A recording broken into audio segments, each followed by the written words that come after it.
Hi everybody, welcome back. Today I am going to teach you two really simple moves. One of them looks like this, and it's literally just called passing. And the other one looks like this, and it's basically also passing, except that you rotate your wrists. Like this. The reason I'm going to teach you even just this move, you might have already gone, hey, of course I can do that move. I was doing that move before you even started doing your videos, Kelly. That's fine. That's fine. This move helps you unlock a range of movement. It also gets you used to like transferring the hoop between your hands, another essential skill. And you can get into this move from a number of ways. You can obviously get into it from lasso, bringing it down as if you were going to do a Tinkerbell, and then just, oh, she just defaults to a helicopter anyway. Whatever. To do this move, you literally are taking the hoop like this, with your palms facing down, bringing it to the back of your body, grabbing it again, just palm facing down, bringing it to the front of your body, palms facing down. The hoop does not rotate in any way other than orbiting your body. So there's a couple of things you can do with this, i.e. you can put your leg over it, you can put both legs over it, you can also get into some moves like that. Oh, crazy.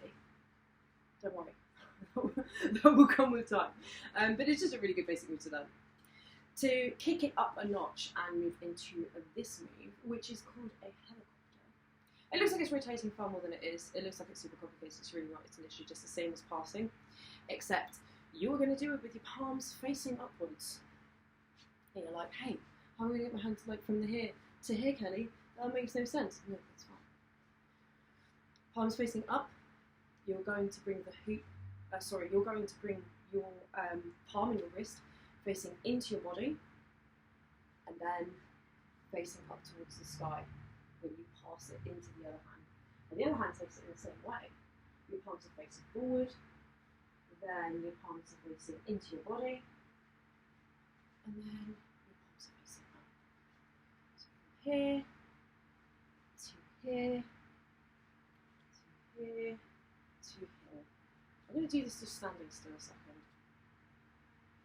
It's literally that simple. I'm just bringing my hand up, cross, back, back.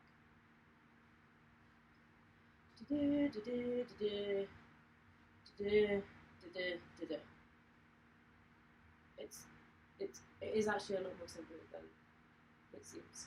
I thought it looked really complicated at first. Once you get used to doing that, you can obviously loosen your grip a little bit and just kind of pass it between your fingers. And the faster you do it, the better it looks. You can go from this. You can also, incorporate those kinds of moves. The other thing that this gives you is the ability to change the hoop from like a horizontal position to a vertical position. And obviously when you've got the gap like this, your body can be inside of the hoop. So it's quite nice because here you're a little bit limited. The space is only going to be in front of you. Yes, you can climb into that hoop, but it's usually a lot easier if you just have a few more options. And it's also a good move for just breaking down the flow a little bit. If you're getting really overwhelmed, you're just like, oh my god, I need something cool and effective while I think about what I want to do next. This gives you all the space you need because you've got this plane and this space, you've got this plane and this space, and then you can incorporate it into other moves in your dance. Anyway, I hope that has really helped you. And let me know what other moves you incorporate this with. And if there's anything else that you want to learn that's within the beginner moveset, please just let me know and I'll make you a tutorial.